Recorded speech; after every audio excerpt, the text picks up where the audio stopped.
Hi friends, ದಿವ್ಯ ಅಡುಗೆ ಮನೆ ಲೈಫ್ ಸ್ಟೈಲ್ ಚಾನಲ್ಗೆ ಸ್ವಾಗತ. ನಾನಿವತ್ತು ಗರಿಗರಿಯಾಗಿ ಚಕ್ಲಿ ಮಾಡೋದು ಯಾವ ಥರ ಅಂತ ತೋರಿಸ್ತಾ ಇದ್ದೀನಿ. ತುಂಬ ಸುಲಭವಾಗಿ ಮಾಡ್ಕೋಬೋದು, ಟೇಸ್ಟೂ ಅಷ್ಟೇ ತುಂಬ ಚೆನ್ನಾಗಿರುತ್ತೆ.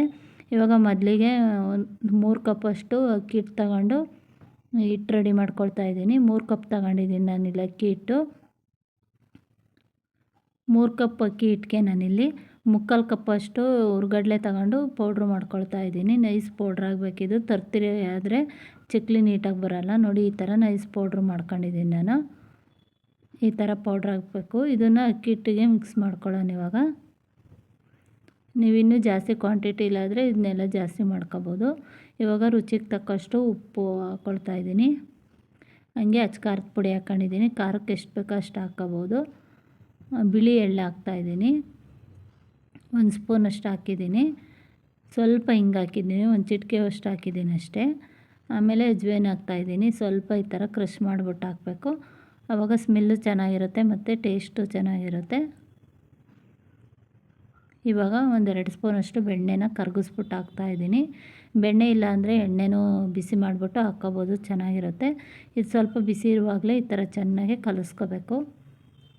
ಒಂದಕ್ಕೊಂದು ಎಲ್ಲ ಚೆನ್ನಾಗಿ ಮಿಕ್ಸ್ ಆಗಬೇಕಿಟ್ಟು ಅಲ್ಲಿವರೆಗೂ ಚೆನ್ನಾಗಿ ಕಲಿಸ್ಕೋಬೇಕು. ಅದೆಲ್ಲ ಕಲಸಿದ ಮೇಲೆ ಈ ಥರ ಸ್ವಲ್ಪ ನೀರು ಹಾಕ್ಕೊಂಡು ಹಿಟ್ಟನ್ನ ರೆಡಿ ಮಾಡ್ಕೋಬೇಕು. ಚಪಾತಿ ಹಿಟ್ಟಿಗೆ ಸ್ವಲ್ಪ ಸ್ಮೂತಾಗಿರಬೇಕು, ಆ ಥರ ರೆಡಿ ಮಾಡ್ಕೋಬೇಕು. ಚಪಾತಿ ಹಿಟ್ಟಿನಷ್ಟು ಗಟ್ಟಿ ಇರಬಾರ್ದು. ನೋಡಿ, ಈ ಥರ ಇರಬೇಕು. ಇಷ್ಟು ಸ್ಮೂತಾಗಿದ್ದರೆ ಚೆನ್ನಾಗಿ ಬರುತ್ತೆ. ಜಾಸ್ತಿ ಗಟ್ಟಿ ಇದ್ದರೆ ಚೆನ್ನಾಗಿ ಬರೋಲ್ಲ, ಚಕ್ಲಿ ಕಟ್ಟಾಗುತ್ತೆ. ಇವಾಗ ಚಕ್ಲಿ ಮೋಲ್ಡ್ಗೆ ಈ ಥರ ಸ್ವಲ್ಪ ಎಣ್ಣೆ ಹಚ್ಕೊಳ್ತಾ ಇದ್ದೀನಿ. ಒಳಗಡೆ ಎಲ್ಲ ಈ ಥರ ಎಣ್ಣೆ ಹಚ್ಕೊಂಡು ರೆಡಿ ಮಾಡ್ಕೋಬೇಕು. ಇವಾಗ ಉಂಡೆ ಮಾಡ್ಕೊಳ್ತಾ ಇದ್ದೀನಿ. ಈ ಥರ ಉದ್ದಕ್ಕೆ ಅದು ಚಕ್ಲಿ ಒಳ್ಳಲ್ಲಿ ಎಷ್ಟಾಗುತ್ತೋ ಅಷ್ಟು ಉಂಡೆ ಮಾಡ್ಕೊಂಡು ಅದರೊಳಗಡೆ ತುಂಬ್ಕೋಬೇಕು. ಆಮೇಲೆ ಕ್ಲೋಸ್ ಮಾಡ್ಕೊಂಡು ಒಂದು ಪ್ಲಾಸ್ಟಿಕ್ ಕವರ್ ಮೇಲೆ ನಮಗೆ ಯಾವ ಸೈಜಲ್ಲಿ ಚಕ್ಲಿ ಬೇಕೋ ಆ ಸೈಜಲ್ಲಿ ಮಾಡ್ಕೊಳ್ತಾ ಇದ್ದೀನಿ.